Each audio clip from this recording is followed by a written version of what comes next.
Howdy, cruisers. Happy Sunday. It has been a big week. Well, every week seems to be a big week in the cruise news, so I thought we would just sit down and talk about some of the big stories in the travel industry this time, and I would give you my perspective on a few things, maybe some things that other people haven't talked about, because there is always another side, and very often there is the right side. So let's get started. All right, I guess the biggest story might have been the fight on Wonder of the Seas on Monday. She was departing on a 4-day sailing just to the Bahamas out of Port Miami, and had to return that same afternoon after an incident broke out in the Splashaway Bay pad. That's the kiddie area. That is the kids' splash pad, likely between two adults. And you know what? I don't want to speculate on who might have been involved. Appears there's no video of this, which is strange, but actually, you know what? Given where it was, it actually makes sense that there is not a lot of video. But yeah,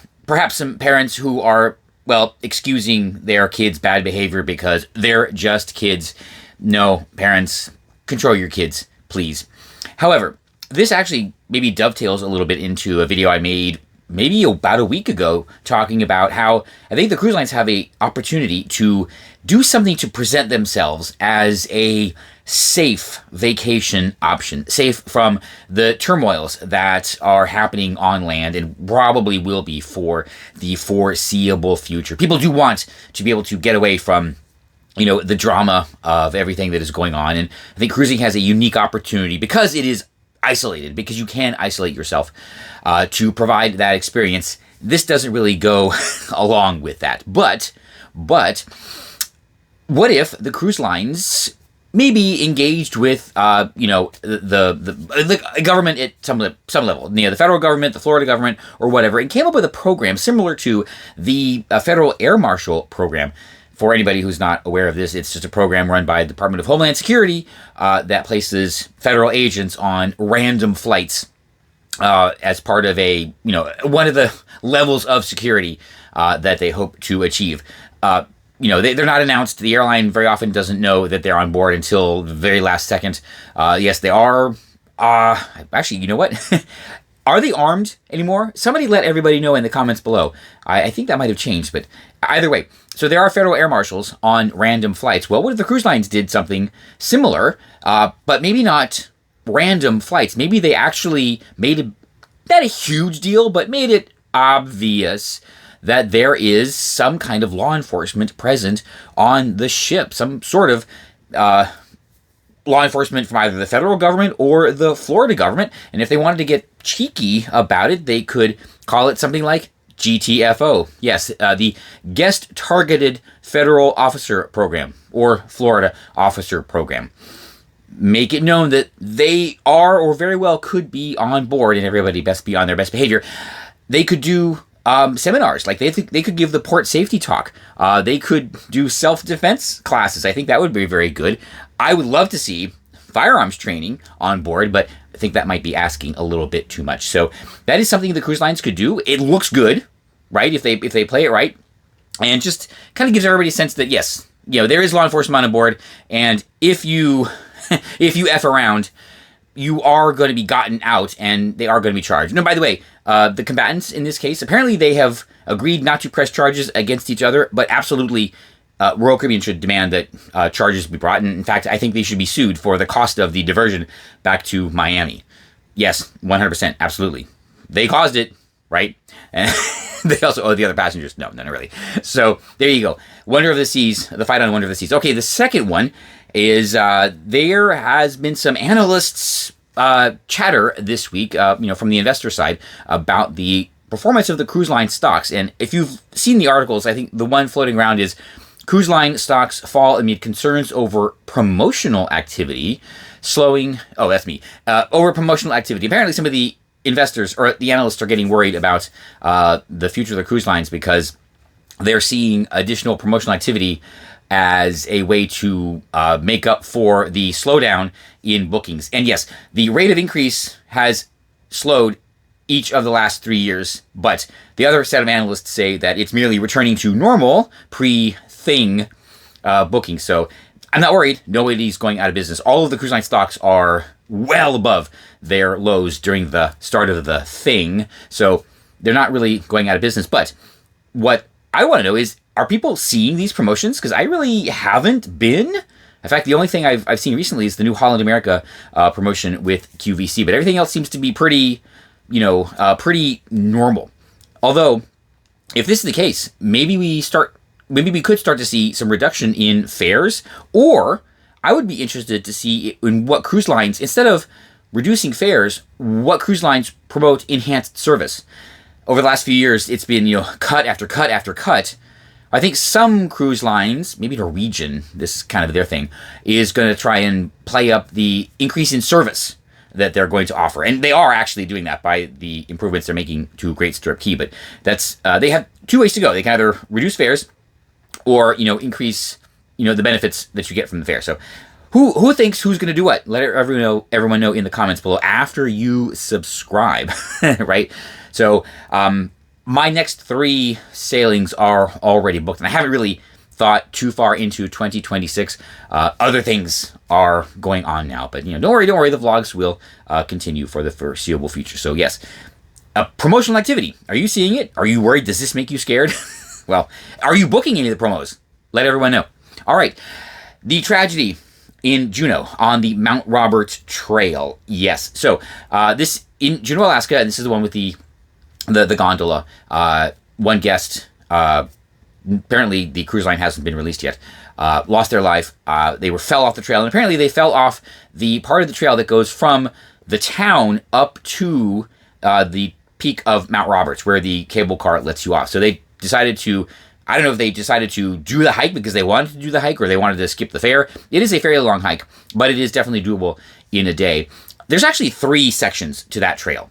And the media is not very good about pointing this out. I think I only saw one report that specified where it was. There's the trail from the town up to the gondola station. Then there's the very well maintained tourist trail that goes to several lookouts.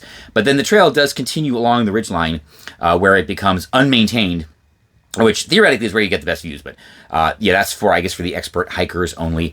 And I did check the weather in Juneau that day, and it was not great. It was cold, mid-50s, very high humidity, over 90%, and foggy, which means everything was wet and damp. And if you have ever been hiking when there's exposed rock faces or something like that, they are slippery, especially if a lot of other guests decided to not take the trail. They do become extra slick over time. So it's very tragic. But my point on this is know your limits, know what you're doing, and just remember, a lot of things in life really aren't once in a lifetime. I think a lot of people who've been around here for a long time probably understand this. It's just an Alaska cruise. You can go again. If you are in the station of life where you are on an Alaska cruise, then you can go on another Alaska cruise. Hiking up, Mount Roberts is far from a once in a lifetime experience. And if I had been there on this day, I wouldn't have done it. Because just knowing the terrain, I'm not a hiker, but I know stuff. I probably would have skipped. I skipped the cable car on the day I was there aboard Queen Elizabeth because it was foggy. The top of the mountain was covered in clouds. It was just not the day to do it. And I am perfectly comfortable in the knowledge that I will be back in Juneau, Alaska.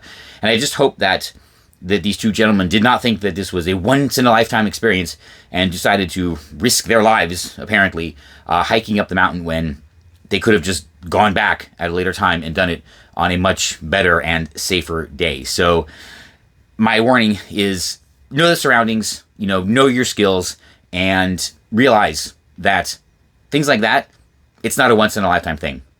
Go back if you have to. I get it. Something like Antarctica, maybe, even for people of a very high station, that is maybe a once-in-a-lifetime thing. But Alaska, it's very easy to get to. So just, don't risk your life hiking up a tourist mountain, really. And that actually leads me to point number 4 for today, and that is the tragic incident that happened at Epic Universe aboard Stardust Racers.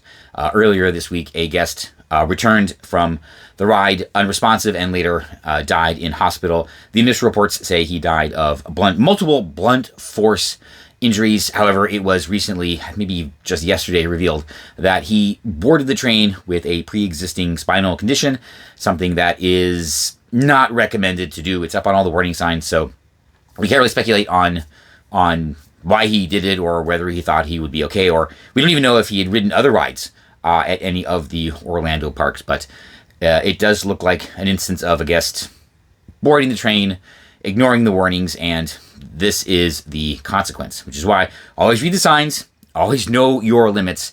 But I will, this gives me an opportunity to remind everybody, maybe the media's not to be trusted so much, because some reporter posted on X and saying something like, have they finally developed a lethal coaster?